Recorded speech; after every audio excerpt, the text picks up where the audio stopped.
You are now tuned into Check This Out News. We connect the streets.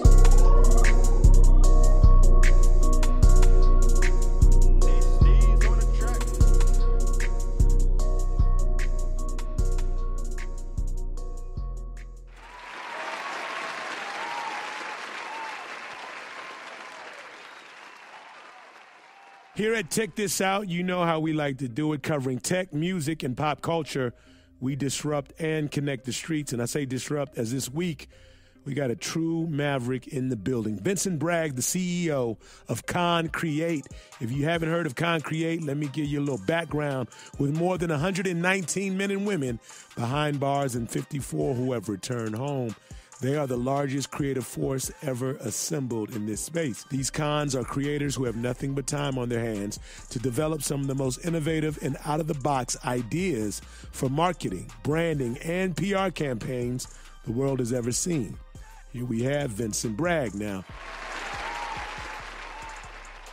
What up? Man, everything good, man. How y'all doing? Awesome, man. Now, I know you started off in the dope game, and you got a very deep story. So tell our listeners a little bit about your background. You know, I kind of started off like, you know, in the weed gang. Smoke weed every day. Or whatever before, you know, it was legal, I guess you could say. And I ended up graduating to cocaine. And, you know, basically I was like a high-priced middleman. I got worked for really, really cheap and sold it for really, really high and made a lot of money and, you know, ended up catching a federal case. Interesting. So how were you able to turn something that could have seemingly been a negative that took you out the game into something so positive? I think it's just circumstance. I think especially like in the entrepreneurship space, like I always like to use this as an example, right? Like, when we were growing up, we were taught two things.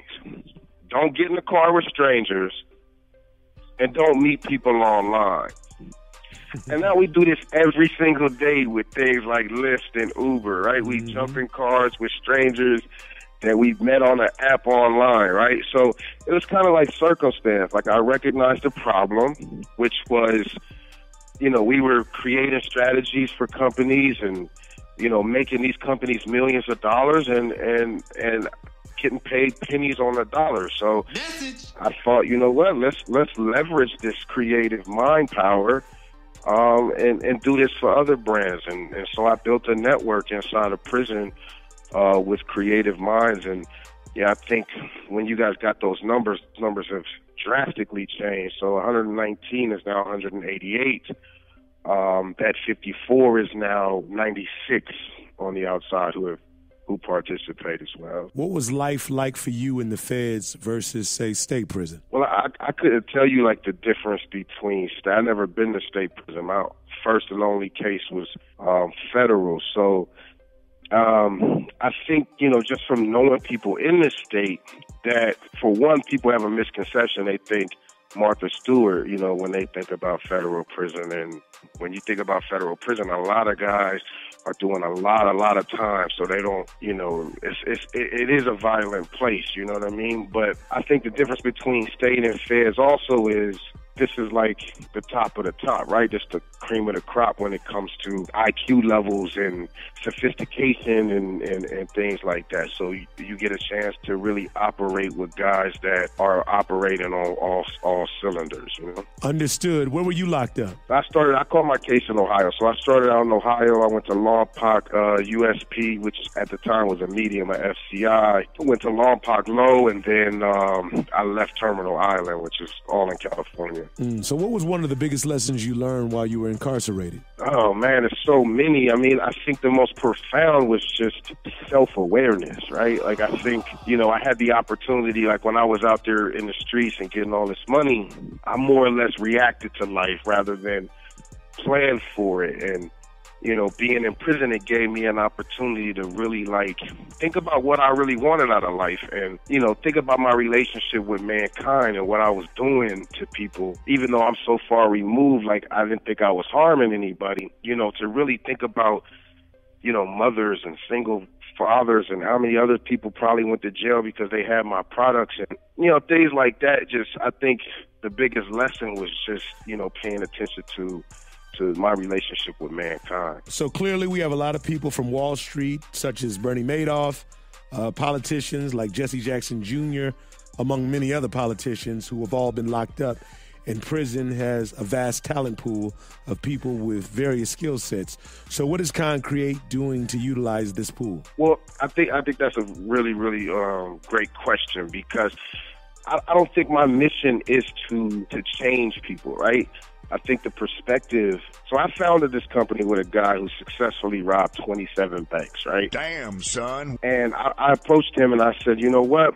I know you ain't bank robbery. I know they told you that you were a bank robber, but you are a strategist, right? Like, you're methodical. You pay attention to details, and you're charismatic, because you got to convince people that we're going to get away with robbing 27 banks, right? Bro. So how do we repurpose that skill set into something more powerful when there's companies out there that will pay you a handsome ransom for that title, strategist, right? So I look for people who operated on this particular level with these different skill sets, and I repurpose those skill sets into marketing, branding, PR, design work, just all of the things that come along with the creative space. I just repurpose their talent into a positive shape or form. Okay. To transform their hustle. Understood. Now, do you have competitors in this space? I am the only one. I mean, there's other people in the prison space. I mean, great organizations like Defy Ventures, which is a prisoner entrepreneurship program post-release and for the incarcerated, where they teach you entrepreneurship skills, in order to actually successfully launch a business. So I actually got out of prison and jumped in that program, and that's how the structure of ConCreates and everything started to be built and shaped and formed. What is it that you've done that has allowed your brand to stand out the way it does? Well, for one, I think it's the business model, right? Everybody talks about business models like Tom's, right? Like, you buy a pair of shoes and then somebody gets, a pair of shoes who don't have it in a different country or a third world country or, whatever that deal is. And I think right now in the time that we live in, I think the world is so much more conscious about what they put in their bodies, right? The media they consume, the environment, right? There's just a higher level of consciousness. And from a human level, I think it's important for people to realize that we have 70+ million people walking around this country with criminal histories who can't find jobs and who are forgotten about. We have a lost or forgotten workforce in this population, and I think that's what makes me stand out. Okay, so who are some of the clients that ConCreate is working with today? So we're working with brands like Tie-Dye Leggings, Rich Sex, which is one of my guys who I did some time with. They know him as Mr. Rick or Hard Money Lender, or now he goes by Smart Money Rick. You could probably find him on Instagram, any social media out there. So brands like Rich Sex, I love startups, right? So BMF, obviously we're working with that clothing line. My guy Chili Chill, he owns the trademark to the apparel side of BMF, and we're working to kind of rebrand that particular image. I mean, you name it. Vexen Motors, which is the first ever carbon negative vehicle, meaning to manufacture this car and to drive it leaves no carbon footprint, plant-based car.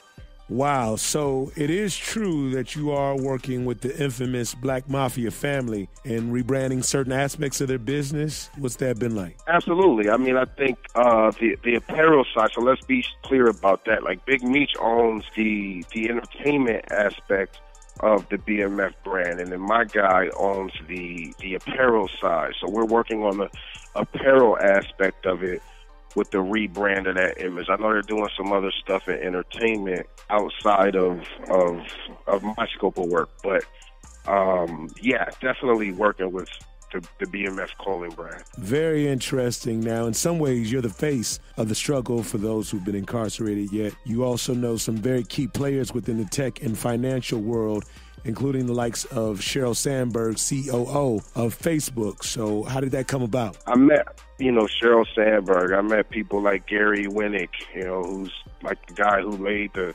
fiber optic cables on the ocean floor that connected the internet to the world. You know what I mean? So, I'm out here making noise, and I think it's important for me and other individuals too to like get in here and really talk. I don't know if I could curse on here, but just talk that.